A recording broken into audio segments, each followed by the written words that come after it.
ब्रह्मा जी ने कहा, हे भगवान, महिमा में तुलसी की महिमा का सटीक वर्णन करें, जिनकी उपस्थिति मात्र से आपको बहुत खुशी मिलती है।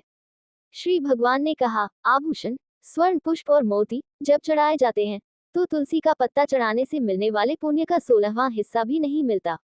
जो तुलसी के अंकुरों से मेरी पूजा करता है, वह गर्भ में प्रवेश नहीं करता, नया जन्म लेता है। उसे मोक्ष की प्राप्ति होती है।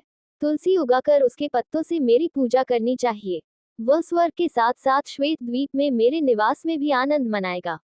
यदि कोई व्यक्ति कम से कम एक बार तुलसी के शुद्ध, सुगंधित और अखंडित पत्तों से मेरी पूजा करता है, तो यम उस व्यक्ति के पाप को मिटा देते हैं, जिसे वह लिखा हुआ देखता है। यदि लोग मेरी पूजा के लिए तुलसी के पत्ते एकत्र नहीं करते हैं, तो उनकी जवानी, जीवन, धन और संतान पर धिक्कार है। उनसे इहलोक और परलोक की खुशी देखी नहीं जाती। मार्गशीर्ष माह में तुलसी के पत्तों से पूजित मेरी मूर्ति के दर्शन करने से मनुष्य को ब्राह्मण हत्या के पाप से मुक्ति मिल जाती है। यदि कोई सदैव तुलसी सहित मुझ प्रभु राम की पूजा करता है, तो उसके बड़े बड़े पाप नष्ट हो जाते हैं। छोटे मोटे पापों का तो कहना ही क्या। यदि किसी फूल को तोड़ने के बाद काफी समय बीत गया हो तो उसे फेंक देना चाहिए।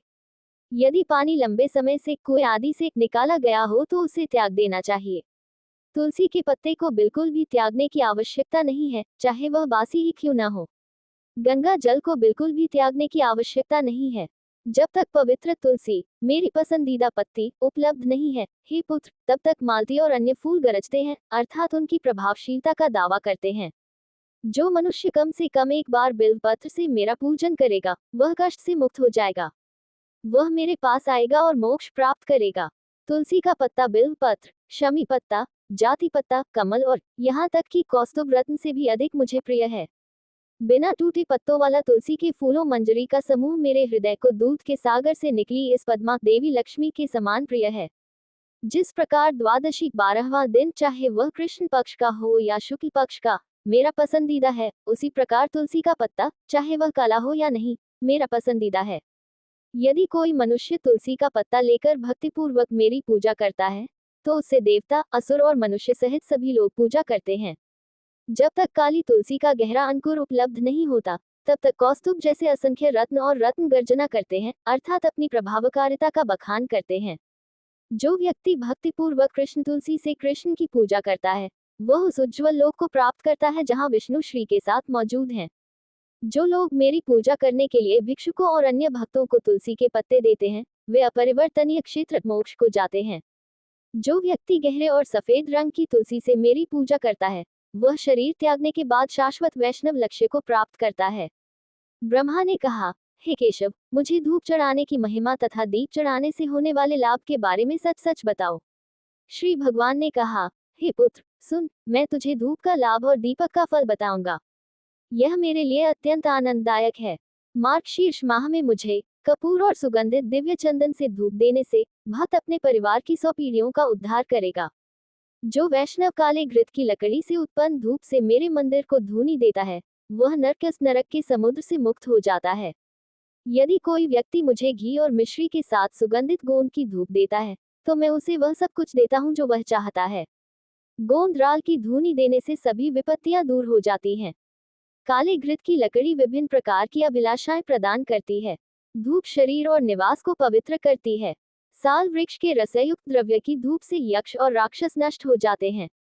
धूप में 10 इकाइयां या सामग्रियां होती हैं। वे हैं जाति फूल, इलायची, गोंदराल, हरित की कूट, एक प्रकार का चंदन, साला वृक्ष का स्राव, गुड़, सैला और अजड़ा के साथ नखा। यदि कोई मुझे मार्गशीर्ष महीने में, जो मुझे अत्यंत प्रिय है, 10 सामग्रियों से युक्त धूप अर्पित करता है, तो मैं उसे अत्यंत दुर्लभ वस्तुएं, शक्ति, पोषण, पुत्र, पत्नी और भक्ति भी प्रदान करता हूँ। गुण शुभता और दूसरों पर विजय पाने में सहायक होता है। जो मार्गशीर्ष मास में मेरे समक्ष इसे अर्पित करता है, वह सभी पापों से मुक्त होकर मुझे प्राप्त होता है। जिसके अंग मुझे चढ़ाए हुए धूप के अवशेष से पोंछे जाते हैं, उसे स्वर्ग, पृथ्वी या वायुमंडल से किसी प्रकार का भय नहीं रहता। यदि मार्गशीर्ष माह में मेरे सामने निरंतर बड़ी श्रद्धा से धूप अर्पित की जाए तो मनुष्य को कोई विपत्ति नहीं आती। उसके पास सभी प्रकार का धन होगा। धूप सुंदरता प्रदान करती है। धूप अत्यधिक पवित्र करने वाली होती है। वृक्ष का स्राव दिव्य होता है। यह अत्यंत शुद्ध एवं पवित्र करने वाला है। आपसे मैं दीप की उत्कृष्ट प्रभावकारिता का वर्णन करूंगा। यदि इन्हें अर्पित किया जाए तो मनुष्य निस्संदेह वैकुंठ को जाता है। जो बहुत सी बातियों का दीपक घी से भरकर विधिपूर्वक प्रज्वलित करता है, वह 1 करोड़ कल तक स्वर्ग में निवास करता है। जो मार्ग शीर्ष महीने में मेरे सामने प्रकाश करेगा वह 7 जन्मों तक ब्राह्मण के रूप में जन्म लेगा और अंत में उच्चतम लोक को प्राप्त करेगा। हे श्रेष्ठ ब्राह्मण, जो श्रद्धापूर्वक मेरे सामने कपूर जलाएगा, वह मुझ अनंत में प्रवेश करेगा। यदि नीराजन किया जाता है, तो हे पुत्र, सब कुछ पूर्ण रूप से पूरा हो जाता है, भले ही मेरे लिए की गई पूजा मंत्रों और निर्धारित अनुष्ठानों से रहित हो। जो मार्गशीर्ष माह में कपूर का दीपक जलाता है, उसे अश्वयज्ञ का फल प्राप्त होता है। जो मेरे सामने या ब्राह्मणों के सामने और चौराहे पर दीपक जलाता है, वह अत्यधिक बुद्धिमान, पूर्ण ज्ञान से परिपूर्ण और तीव्र दृष्टि वाला होता है। जो मनुष्य मार्गशीर्ष माह में मेरे सामने घी या तेल का दीपक जलाता है, उसका पुण्य सुनो। वह अपने सभी पापों से छुटकारा पा लेता है। वह हजारों सूर्यों के समान देदीप्यमान हो जाता है। एक चमकदार हवाई विमान में वह मेरी दुनिया में जाएगा जहां उसका सम्मान किया जाएगा। अतः चतुर भक्त को हर प्रकार से दीपदान करना चाहिए। जो कोई इसे चढ़ाने के बाद बाहर रख देता है, वह निश्चय ही नरक में गिरेगा। हे श्रेष्ठ ब्राह्मण, जो पापी लालच या घृणा के कारण दीपक को हटा देता है, वह दीपक को हटा देने के कारण अंधा और गूंगा हो जाता है।